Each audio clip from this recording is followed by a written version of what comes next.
Is Blurple reigning supreme? Is it the untouchable deck of the format? Will it be in the top, like, I don't know, 16 out of 16 decks for until Whispers in the Well? I don't think so.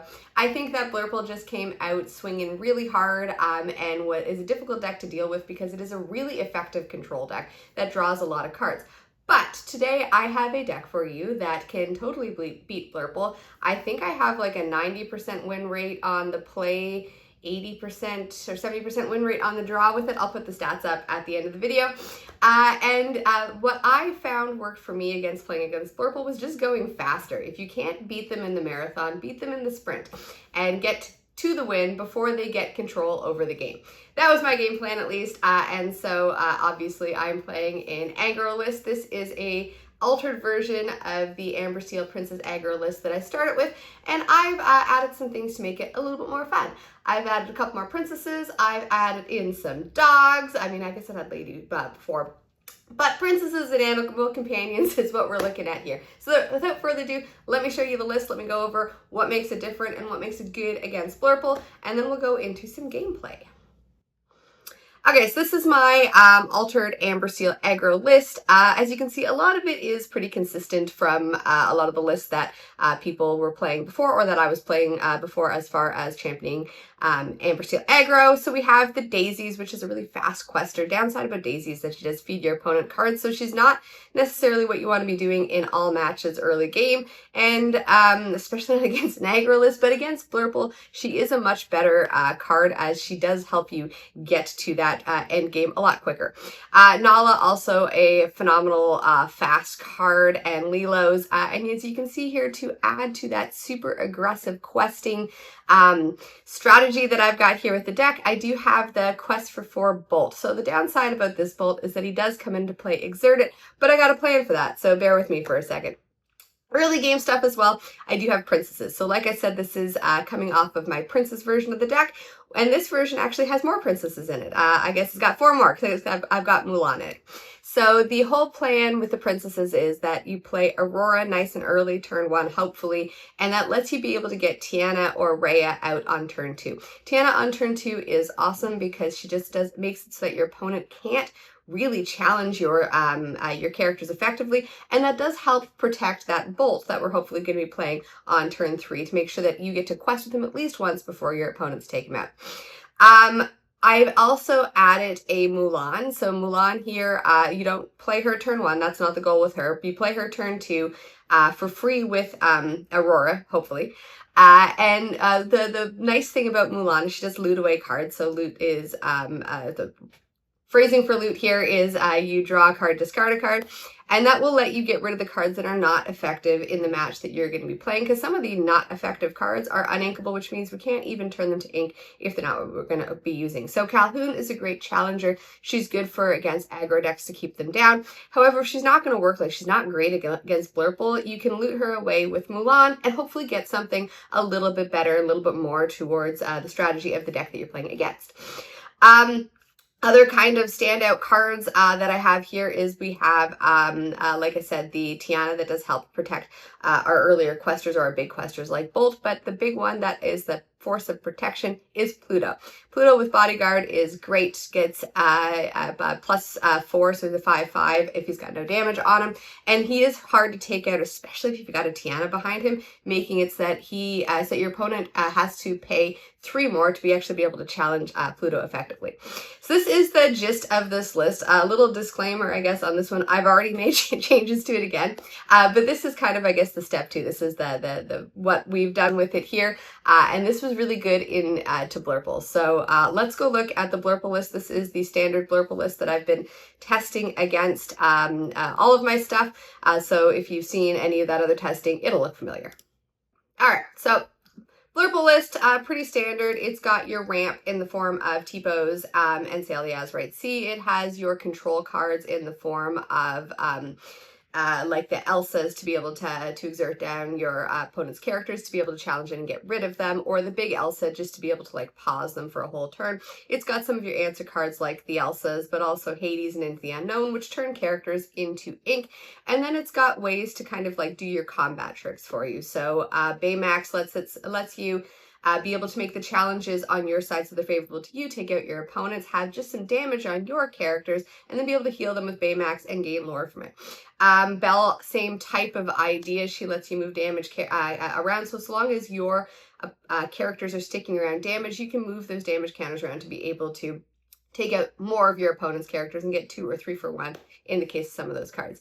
Now the real kind of big standout of this deck, which came out with Fabled, is Dumbo. So Dumbo is you pay in ink, and any character, including himself, with evasive can exert to draw a card and gain a lore.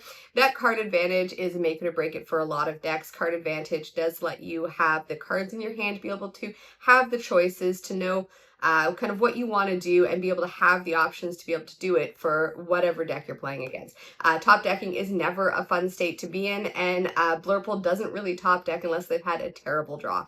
So that is kind of the gist with the Blurple list. I'm sure by this point in time, everybody's seen lots of Blurple and how to play it. So I'm going to be play testing, like I said, the Amber Steel aggro list into this. So this is all coming from, hopefully, my perspective of Amber Steel. Like I said, it goes well. So let's watch the gameplay, and then I have some thoughts afterwards. All right, so game 1 here. I am on the play, which is where I wanted to be. I kind of wish I did a game on the draw so that you could see that it is still just as good. But like I said, stats at the end here. I start with what I want, which is Aurora. And I'm going to quest with her and go into Rhea. So not the ideal princess here. Ideal princess is Tiana, but Rhea is still pretty good to have her out on turn 2, questing on turn 3. Especially since she's got that resist when you ink, and we're still inking this early in the game. So Blurple ramps, gets rid of my Aurora, right thing to do, and then I play a Bolt. So Josh has got to get rid of that Bolt. On turn 3, he really wants to be doing something else with his ink, but he does kind of have to into the unknown that Bolt, and you can see he's got it in his hand there. So he's debating here because he really doesn't want to do that. He wants to have a character to be able to do something else with, but he can't let me have the Bolt. So gets rid of the Bolt. Bolt eats a removal song there. And it does leave me with a couple of other characters. So I play a Calhoun, not ideal against Blurple, but it's a character. And then I play a Doc with no trigger, probably because I have another one in my hand, I assume, and I quest with the Rhea. I get rid of his character, so if I can keep his field empty, that is good for me. I play a Lilo and a Doc, which is great, and then I quest up to 7. So this is, turn 4, and I'm at 7, which is a great feeling. Goal is to win by turn 5. The deck can consistently do that. So Josh plays 2 characters, Basil and Genie. The support from Basil will let him be able to take out some of my characters, but when you look at that mess on the field, for me, I'm at 14 with, I don't even want to count that, but that's a lot of lore that I can go up to here. Josh just kind of scoops there. So 5 turns in, I get up to 28 is what my final count says, and we go on to game 2. So game 2, all right, Josh is on the play, which is where he wants to be able to stop some of that early turn aggro. But I'm going to start with the Daisy. It's not necessarily the princess start that I want, but it is still pretty good as it does quest for 2. And Josh is going to play a Basil and ramp, so getting a slight turn ahead and making it so that he can possibly take out my Daisy next turn if he wants, and I play a Lilo. I'm going to quest for 2. There's no reason not to because I want to try to win as quickly as possible because I want to win before Blurple gets control over the board. And then Josh is going to Hypnotic Strength the Basil and take out the Daisy. I'm left with the Lilo. And then I'm going to play 2 characters here, a Nala and a Daisy, which is great, and pass to Josh while questing up to 4. So he's going to play Elsa, tap down the Nala, but since he can't take the Nala out, he is going to take the Lilo out instead. And that's okay, I'm fine with Lilo in my discard pile because it means that I can replay her when I want. Which is not now, because I want to be able to play that Pluto to protect my characters. And I'm going to quest for 5 with the Nala and the Daisy, putting me to 9. So I've got Josh in the position here now where instead of playing the characters that he needs to be able to really push that control side of the board into the controlling position, he has to use his resources and potentially ink his resources just to deal with my characters. So into the unknown to get rid of Nala, in the unknown to get rid of the card there, and then we're going to quest challenge into Nala. No damage onto his characters there. Into the unknown Lilo so that I can't bring her back, which is, I think, appropriate, but I am still left there with a Lawrence. which he's going to challenge into twice to get rid of it, trading with the Rafiki, and then no consequences to the Elsa. He's going to then do visions, and so he's left with 2 Elsas, which is still pretty good, but I am able to unload my hand with a Lawrence, a Nala, and a Lady, and then I'm sitting there and I'm doing the math, trying to figure out, should I just hold or should I quest? So the math that I'm doing in my head is, does that 2 lore make a difference if he can challenge and take out my Daisy and potentially have removal? And I decide that it is better to, I guess, sprint to that finishing line and quest with the Daisy. So Josh is going to Hades. He's going to Hades the Nala, which is the biggest problem. However, I do have a lot of problems, obviously, on the board. He quests or challenges into the Daisy, which does use up his Elsas for the turn. And then he passes back to me. So I'm going to play Tiana. That is going, at this point in time, I'm going to play anything that comes off the top of my deck. And I pass the turn here. Nope, I'm going to quest. I thought I passed, but I quest. I go up to 17. It means that really, even if he takes out my 2 exotic characters, anything off the top is potentially going to win me the game. And that's what he's going to do here. He's going to challenge into my Lawrence, challenge into my Lady, get rid of that, and leave me with just the Tiana. Moves the damage around by playing a Belle. Is not enough to take out the Tiana. It does 3 damage to the Tiana. Which means that I'm left with her to be able to quest with her. And even though you can see Blurple's got a lot of characters that are really commanding presence, it is not necessarily enough to win him the game. So I play Pluto. I don't play it in Bodyguard because I just need 1 more lore to cross the finishing line. Josh is going to dig for cards, and by the time he finishes digging for cards, he's out of ink to be able to play any potential answers. He's going to take out the Tiana. And then he's going to quest to get himself on the board, putting him to 5, but I still am going to win the game with the Pluto. So that was Aggro in 2. So as you can see, it was a little bit one-sided, and by a little bit one-sided, I mean the Aggro deck crushed Blurple. And this is what we've found in a lot of our testing. So if the Aggro deck is able to get out a turn 1 and turn 2 play, and often it doesn't even really matter if it's the ideal turn 1 and turn 2, or just like anything that can quest for a little bit, it keeps so much pressure on the Blurple deck that they are having to ink their cards that they want to be able to play to move their strategy on. And it forces them to be in the position of having to respond to us so much that they can't really get control of the game. So us kind of pushing towards that finish line means that Blurple is just always behind. Goal is to win by turn 5, and I'm pretty sure I did in one of those games, and consistently was able to win by turn 5 or 6, like all the time. So let's look at some quick stats on how on how this version of like Puppy Princess Aggro did into Blurple. So I have my little report card up here, my little stats card that I did up for it. We do 10 games on the play, 10 games on the draw. Opposite of that, 10 games on the draw first, 10 games on the play second, and then we kind of do a final 1 or 2 or 3 best of 3 match to see if the learnings that we came up from doing the 10 matches on the play and then 10 matches on the draw, if that kind of made a difference in kind of the matchup.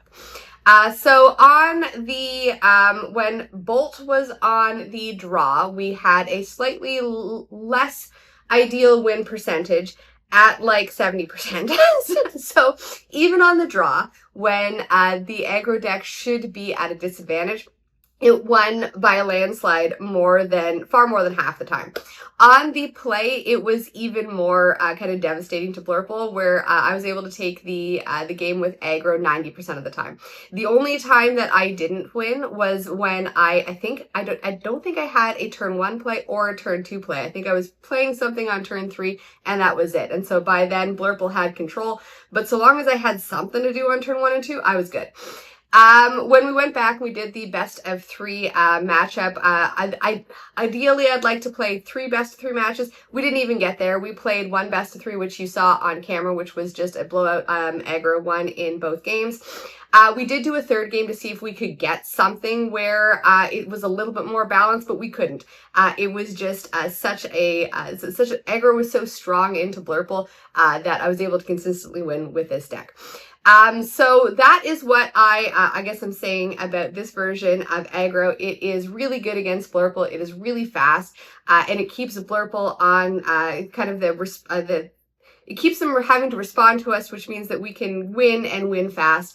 And then I guess at a tournament, if we win by turn 5, we win the next game by turn 6, we have like half hour still to go get some snacks, which is great. I like the half hour to go get snacks between matches.